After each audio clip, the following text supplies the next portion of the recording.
Sefer Shimon and turn a major page in our history as Am Hashem, we experience a monumental shift. Our lives in Mitzrayim devolve from the comfortable and the expedient to the downright impossible and frankly intolerable. We all have the Emunah Pshuta that the Rebbeinu Shalom always has our refuah in R&D to counteract any makah shelo tovo. So enter Moshe Rabbeinu and the account of Yochevet's plan to save him from Paro's evil decree of male infanticide, with his sister Miriam looking on from afar. L'deya ma ye'oseh lo, we are forewarned that Nisim will be the norm for the Moshiach Shel Yisrael. The very next pasuk tells of Bas Paro, otherwise known to us as Bisya, who according to the Gemara was coming to the Nile to immerse as part of her gerus. She sees Moshe's teva and vatishlach es amosa vatikachel. She sends something to retrieve him. What does she send? Rashi brings the famous Gemara in Sota that offers two possibilities. An apparent machlokas between Rabbi Yehuda and Rabbi Chemia, with no clear affirmation as to who says what. We have the more simple Amosa as being her maidservant. She sent her maidservant. Or a more esoteric Amosa being Yoda, her hand. That she literally sent her arm out to collect him. With the nace occurring that according to one shot, that reach totaled as much as 60 amma. Amma, also translated as a unit of measure, is another not unrelated possible translation. So it's not a stretch to say that this stretch, as the previous pasuk just alluded to, are the nisim that we were told are sure to unfold. The question is, however, why did she stick her arm out in the first place? She seemingly could not reach the basket. It was too far. What told her to make the attempt? So it's said over from Reb Menachem Mendel, the Kotzker Rebbe, who learns from that when a person is in a situation where he seeks to do Ratzon Hashem, natural limitations and constraints have no place. Ishtadlus is our job. Accomplishment is entirely the Rebbeinu Shalom's realm. Helen and I have been privileged to witness firsthand the development of two powerhouses. When we needed something done in Eretz Yisrael relating to construction or otherwise, Eli and Sharona were our go-to people. The Steinhardt home, and by extension their business pursuits, which oftentimes are unrecognizable one from the other, have always been and continue to be chesed central wherever they find themselves. This situation has not changed since their arrival back on these shores. And I thank you guys for finally depositing that check, which cleared the other day.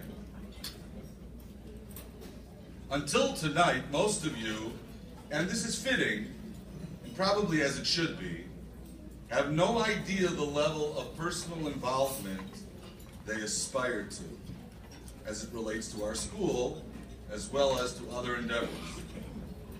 Checkbook Judaism is the end result, but immediate response to a problem, investigation as to the solution, implementation of the solution, often at their own expense, and research into possible grants and or rebates to aid in defraying the cost of the project are the rule and not the exception with this committed and energetic couple. This is a lifestyle that comes deeply rooted in family history of dedication to Klal. Both the Steinhardts and the Rays have stood up to be counted in their respective communities. Perhaps their years in Yerushalayim have contributed to this unusual measure of zrizus and tenacity in all matters of chesed. And the tradition does not stop there. While I cannot personally stipulate to this, I am told that a bathroom is not a trivial matter in a girls' high school. Sharona and Huvi, mother and daughter, took particular interest and care in this project. Many hours were spent on the details to come up with the most cost-effective and most esoterically pleasing choices. What would Huvi, as a former student, not do for Hanna Sacks? What would Ellie and Sharona, as proud and committed parents and a former student, not do for Hanna Sacks? Now the focus shifts to the boiler. It's well known that the HSBY boiler has provided heating for most of West Rogers Park for decades. That's a heavy load even for that monster.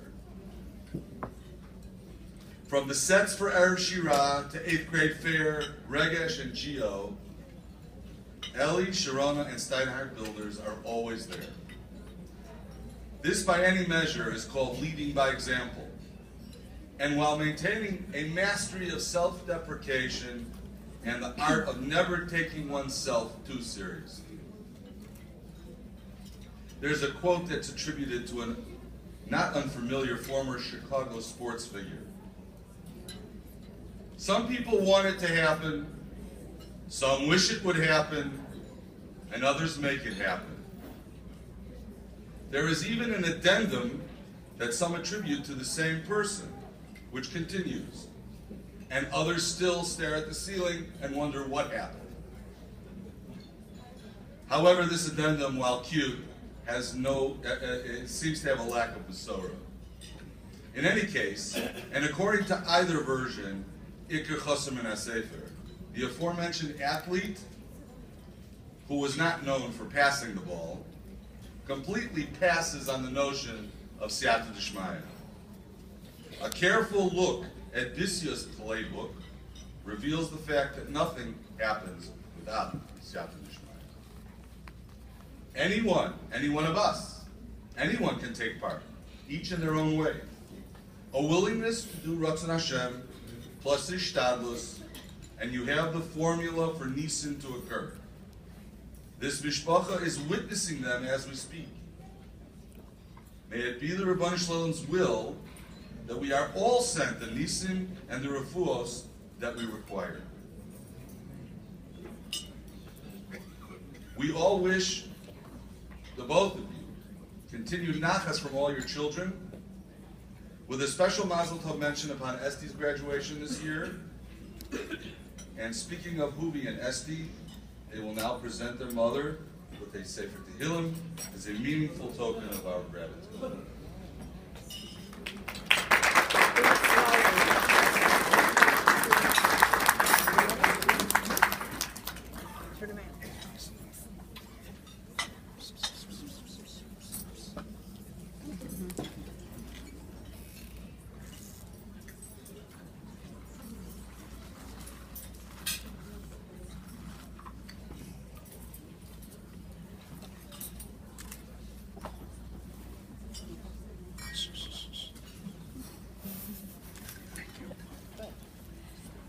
time, it is my pleasure to call upon Ellie for a well-deserved presentation.